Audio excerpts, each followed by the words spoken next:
Hello दोस्तों। तो आज पढ़ना है कक्षा 10वीं के गणित से अध्याय 2, जिसका नाम है बहुपद। सबसे पहले अपन को पता होना चाहिए कि बहुपद क्या कहलाता है। तो बहुपद वो कहलाता है जो अनेक अनेक पदों से मिलकर बना होता है। जैसे कि ये 2x है, तो क्या है, एक पद है। इसी प्रकार के पदों से मिलकर बना हुआ क्या कहलाता है, बहुपद कहलाता है। जैसे कि 2x के साथ 2 लिखा है, तो ये क्या है, एक बहुपद है। और ये 2x क्या है, एक पद है, एक पदी है। क्या है, एक पदी, क्योंकि इसमें क्या है, एक ही पद है। इसमें क्या है, दो पद हैं। देखो इनके साथ बहुपद में क्या है, चार और अचर होते हैं। क्या होते हैं, चार और अचर। क्या, चर और अचर। तो चर क्या कहलाते हैं, चर वो होते हैं जिसके मान परिवर्तित होते रहते हैं। जैसे कि एक्स, वाई, जेड, ए, बी, ये क्या है, अचर हैं, चर हैं। क्या हैं, चर। अचर क्या हैं, जिसके मान निश्चित होते हैं। जैसे कि 1, 2, 3, 4 डैश डैश डैश आगे तक। तो ये क्या होते हैं, अचर होते हैं। तो बहुपद क्या कहलाते हैं, सबसे पहले अपन को क्या समझना है कि बहुपद क्या कहलाते हैं। तो बहुपद वे कहलाते हैं जो इन पदों से मिलकर बने होते हैं। जैसे माना कि एक क्या है, एक पदी है। इसी प्रकार जैसे कि 2x धन 4x, तो अपन इसको बहुपद नहीं मान सकते। क्यों, क्योंकि इसमें दोनों के साथ क्या है, समान समान चर हैं। देखो इसको इसको जोड़ेंगे तो क्या हो जाएगा, 6x। तो ये क्या है, एक पदी है जिसमें x x की घात अलग अलग हो, या फिर इसके साथ कोई अचर पद हो, तो क्या होता है, एक बहुपद कहलाता है। जैसे कि 2x स्क्वायर धन 2x, ये क्या है, एक बहुपद है। क्या है, एक बहुपद। इसमें क्योंकि दोनों पद क्या है, अलग अलग हैं, तो ये क्या है, एक बहुपद है। जैसे कि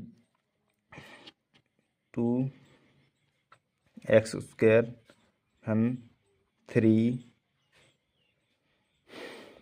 ये क्या है, एक बहुपद है। क्या है, एक बहुपद है।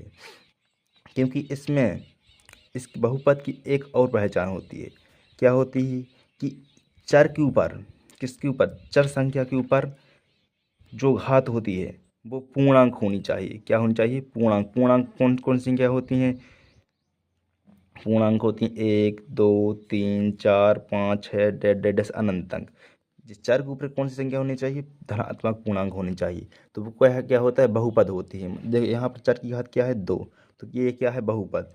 इस पे देखो, माना कि देखो एक्स चर मतलब एक्स, वाई, जेड, इनके ऊपर कोई भी घात हो वो किसकी होनी चाहिए, किसकी होनी चाहिए, पूर्णांक की। तो वो क्या होते हैं, बहुपद होते हैं। इस तरह आप बहुपद की पहचान कर सकते हैं। माना जैसे कि 2y स्क्वायर माइनस 3y धन 4, तो ये क्या है, एक बहुपद है। क्या है, एक बहुपद। पर इसको किस प्रकार जा सकते हैं, देखो इस पर देखो, ये क्या है, चर है। चर के ऊपर कितनी घात है, 2 की। 2 क्या है, एक पूर्णांक संख्या है। क्या है, पूर्ण संख्या है। y क्या है, y क्या है, एक चर। चर के ऊपर कितनी घात है, 1 की। तो ये क्या है, एक पूर्ण संख्या है। तो मतलब जिस चर के ऊपर जो संख्या घात होती है वो क्या होनी चाहिए, पूर्ण। तो क्या होता है, एक बहुपद। क्या होता है, बहुपद। इसी प्रकार हम दूसरा देखते हैं। जैसे कि 4x स्क्वायर धन 3x धन 3, ये क्या है, बहुपद है कि नहीं, ये बहुपद नहीं है। क्यों नहीं है, क्योंकि देखो यहाँ पर x की घात के ऊपर कितनी की घात है, पूर्णांक की। लेकिन यहाँ पर इसको अपन क्या लिख सकते हैं, कर्णी 3 को, कर्णी 3 गुणा कर्णी x, इस तरह। और कर्णी का मतलब होता है 1/2, मतलब ये क्या है, एक पूर्ण संख्या नहीं है। तो पूर्ण संख्या नहीं है, 1/2 क्या है, पूर्ण संख्या। x के ऊपर 1/2 की घात हो गई, तो 1/2 क्या है, पूर्ण संख्या नहीं है। तो ये क्या हो गया, बहुपद नहीं है। इसी प्रकार अपन बहुपद की पहचान कर सकते हैं। तो अपन को बहुपद की पहचान करना सीख गए हैं। अब बहुपद, बहुपद के लिए अपन बहुपद को, अब बहुपद की दूसरी प्रकार से पहचान करेंगे। जैसे कि एक घातीय बहुपद है, घात के अनुसार इस बहुपद की पहचान करना सीखना है। तो माना कि देखो जैसे कि 2x धन 1 है, तो क्या है, इस किस प्रकार का बहुपद है, तो एक किस प्रकार बहुपद है, रैखिक बहुपद। क्यों, क्योंकि इस पर x की घात मतलब चर की घात, अधिकतम घात क्या है, 1 है। अपन को जिस जैसे कि चर की अधिकतम घात के अनुसार अपन उसको उस बहुपद की पहचान करेंगे। इसमें चर की अधिकतम घात क्या है? 1। तो ये क्या है? रैखिक बहुपद। क्या है? रैखिक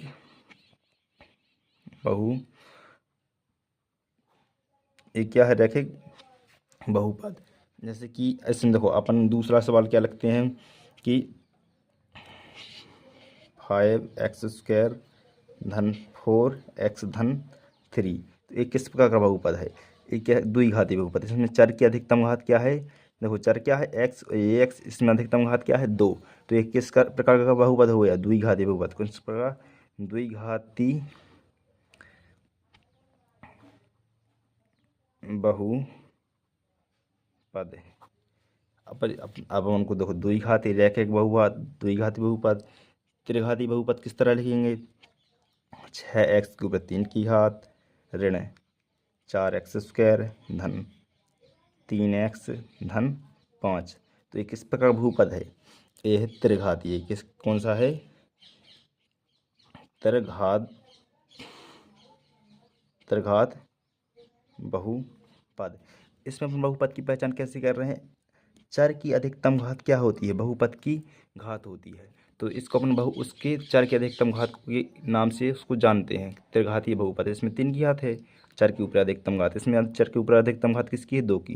तो इस तरह अपन बहुपद की पहचान करते हैं। तो एक ऐसा है रैखिक बहुपद। रैखिक क्योंकि इसमें चर की अधिकतम घात क्या है? 1। एक मतलब रैखिक बहुपद है। इस प्रकार अपन बहुपद की पहचान करना सीखते हैं। देखो अपन जब इस बहुपद को, एक क्या कहलाता है? ये बहुपद। अगर इसी बहुपद को अपन ने माना कि 5x² धन 4x धन 3, अगर इस बहुपद को अपन 0 के बराबर मान लें तो ये क्या होता है? समीकरण कहलाता है। क्या होता है? कहलाने लगता है समीकरण। और इस समीकरण को अपन क्या, जैसे अपन ये क्या है? इसमें कौन सा चर है? x चर है। तो x चर है तो अपन इसको px के बराबर मान सकते हैं। क्या? px। और px के बराबर क्या मान सकते हैं? 0। तो ये क्या है? एक प्रकार का सही समीकरण। इसको अपन ax धन by धन c के व्यापक रूप मान सकते हैं। इसका देखो एक इसका किसका व्यापक रूप है? ax² धन bx धन c बराबर 0। इसका क्या है? व्यापक रूप है। इस समीकरण का क्या है? व्यापक रूप क्या है? 5x² धन 4x धन 3। इसका किसका व्यापक रूप है? ax² धन bx धन c का व्यापक रूप है। इसको अपन क्या किसके बराबर मान सकते हैं? px के। किसको? px बराबर 0। इसको अपन क्या लिख सकते हैं? px। अब अपन इसको क्या करेंगे? समीकरण प्रश्नावली पहले को एक 1.1 को 2.1 को समझेंगे। किसको? 2.1 को। अब प्रश्नावली 2.1 में क्या लिखा है? अपन प्रश्नावली 2.1 देखते हैं। प्रश्नावली 2.1 में क्या लिखा है? किसी बहुपद के px के लिए p y बराबर क्या है? px का एक ग्राफ खींचिए। नीचे दी गई आकृति 2.10 में दिया गया है। प्रत्येक स्थिति में px के शून्यांकों की संख्या ज्ञात कीजिए। तो अपन को इनके शून्यांकों की संख्या ज्ञात करनी होती है। उस शून्यांकों की संख्या अपन इसका ग्राफ है। एक ग्राफ, इस ग्राफ में जो एक रेखा खींची होती है वो x अक्ष को जितनी जगह पर काटती है वो इसकी शून्यांक कहलाती है। देखो यहाँ पर एक रेखा खींची है किसके? x अक्ष के समांतर। तो x अक्ष को काट नहीं रही है तो इसके शून्यांक क्या होगा? 0।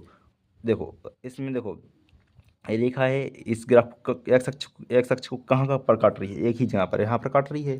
और दूसरी जगह तो x अक्ष को काट नहीं रही है तो इसके शून्यांक क्या हो गए? 1। यहाँ पर ये ग्राफ है। इस ग्राफ में x अक्ष को ये रेखा कितनी जगह काट रही है? 1 2 3। ये y अक्ष पे काट रही है। और तो यहाँ पर x अक्ष की इसके शून्यांक कितने होंगे? 3। इसी प्रकार आपको सभी के शून्यांक निकालने होते हैं।